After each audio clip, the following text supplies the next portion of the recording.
تقوليش ان انتي ضمير الدراسة صح؟ لا. طب ما انتي شبهي، انتي مين بقى انتي كمان؟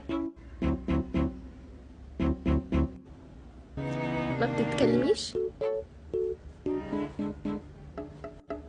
انتي ما بتتكلميش بجد؟ بتكلم. حاساكي مكتئبة او فاقدة الشغف. ايوه، انا فقدان الشغف بقى. لا انتي جايه لي دلوقتي ليه؟ لا اصبري بس، انا داخله على امتحانات. فقدان شغف ايه اللي جاي لي دلوقتي؟ انا جيت خلاص، معلش. لا مؤاخذه، هو ايه اللي معلش؟ ما يعني انا مش ناقصه، كفايه انا ما بذاكرش، هيجيلي فقدان شغف؟ ما كفايه بقى. يعني انا كده ممكن ما احضرش امتحان اساسا. يمكن ايه؟ هو انا ناقصه؟ انا في عرض درجتين حرفيا. معلش، هتتعوض السنه الجايه ان شاء الله، عشان ما فيش ترم تاني، فهتتعوض السنه الجايه.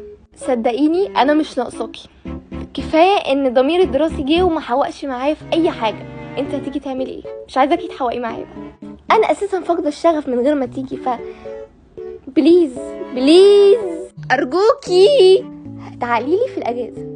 ساعتها بقى انا بقى الروتينات بقى والحاجات اللي انا محضرها في الصيف دي، انا بصراحه يعني مكسله اعملها. فلما يجيلي فقدان شغف ساعتها يبقى ليا حجه، اللي هو انا مش هعملها بقى. لكن هتجيلي اوقات الامتحانات، نصيبك انا جيتلك خلاص. لا مش هينفع. بس ما ببسش بقى، بس بقى.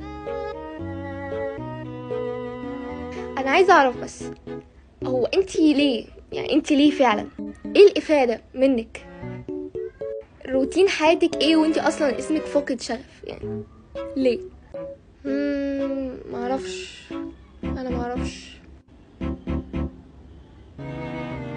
طب وجايالي انا ليه؟ هو انا ناقصه؟ يعني تعالي الواحد مثلا دحيح وخلاص بقى، لو مذاكر المنهج حتى لو جاله فقدان شغف هينجح. تجيلي انا ليه؟ اشمعنى؟ نصيبك. انا عايز اسال سؤال، هو ده فقدان شغف ولا كسل؟ مش فاهماكي.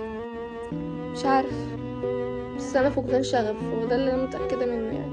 واعتقد الفقدان الشغف في نوع من انواع الكسل، وكل حاجه سيئه، كل حاجه تتخيليها.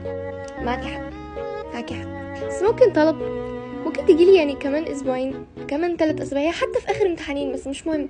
كده بفقد الشغف لوحدي من غير ما تيجي. لكن في بدايه الامتحانات لا، مش هينفع. ده انا داخله على مراجعه يا جماعه، مش كده يعني. مش هينفع، انا جيت خلاص، معلش. انتي مستفزه على فكره. طب انا عايزه افهم، طيب يعني انتي فقدتي لي الشغف خلاص. انا حاسه في تاثير فقدان شغف. اوعي يكون فقدت شغف. هو انتي فقدتي شغف؟ للاسف، معلش. انا كده فقدت شغف يعني. حس كده انا داخله انام. تصبح على خير. خديني معاكي، انا عايزه انام اصلا. يلا بينا.